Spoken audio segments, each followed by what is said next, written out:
নমস্কার বন্ধুরা, welcome to Swapna Bengali kitchen. আজ আমি আপনাদের সঙ্গে শেয়ার করব পমফ্রেট মাছ পেঁয়াজ রসুন দিয়ে। আমি একটা কড়াই বসিয়ে দিয়েছি আর আমি এখানে তেল দিয়ে দিচ্ছি। আমি সাদা তেল দিচ্ছি, আপনারা চাইলে সর্ষের তেলও দিতে পারেন।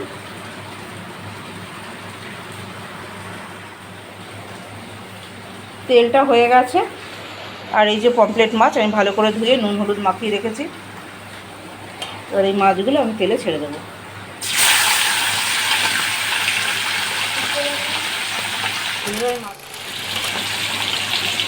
মাছগুলো ভাজা হয়ে গেছে, এবার আমি মাছগুলো তুলে নেব।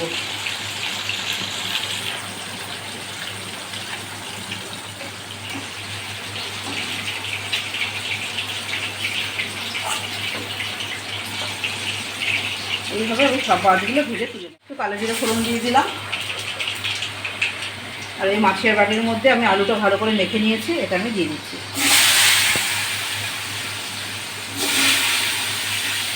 আলুটা ভেজে নেব আর অন্যদিকে আমি একটা মশলা বানিয়ে নেব।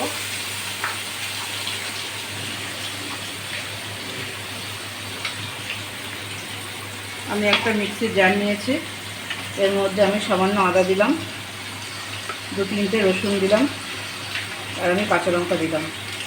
এটা আমি ভালো করে পেস্ট করে দেব।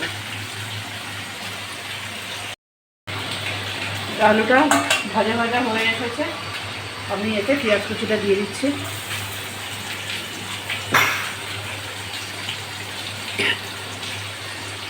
পেঁয়াজ কুচিটা দিয়ে আমি আর একটু ভেজে নেব। পেঁয়াজগুলো ভাজা ভাজা হবে আলুর সঙ্গে আরও।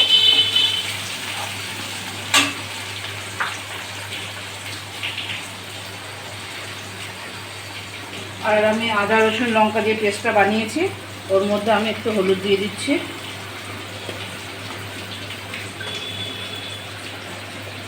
একটু জিরে গুঁড়ো দিয়ে দিলাম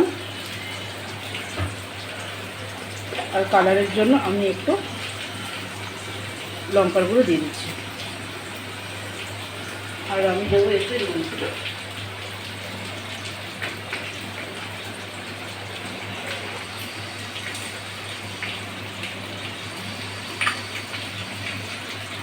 আর আমি পরিমাণ মতো নুন দিয়ে দিলাম।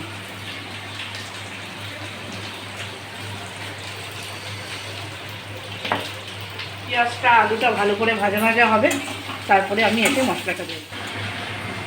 এই যে আমি মশলাটা দিয়ে দিচ্ছি। এবার মশলাটা দিয়ে আমি ভালো করে এটা কষিয়ে নেব।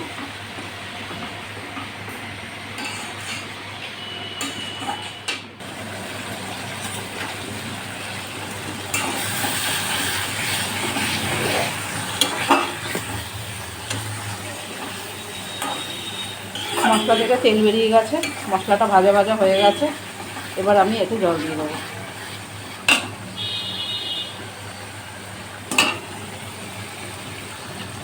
এবার এতে জল দিয়ে দিচ্ছি।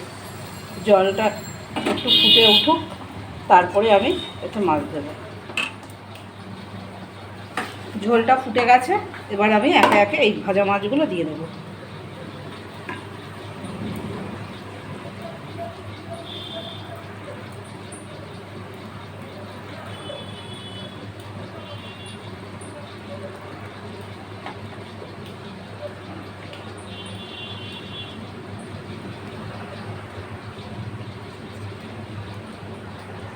আমি সব মাছগুলো দিয়ে দিলাম আর সবশেষে আমি একটু এতে ধনেপাতা দেবো।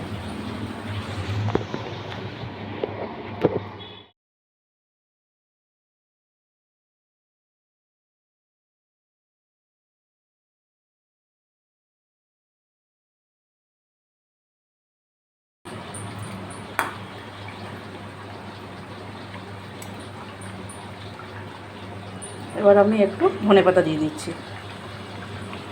আমার রান্নাটা কমপ্লিট। আমার মাছের ঝোলটা যদি ভালো লেগে থাকে লাইক শেয়ার কমেন্ট করবেন, সাবস্ক্রাইব করতে ভুলবেন না। আপনারা বাড়িতে বানিয়ে খেয়ে দেখবেন, পেঁয়াজ রসুন দিয়ে ভালোই লাগে।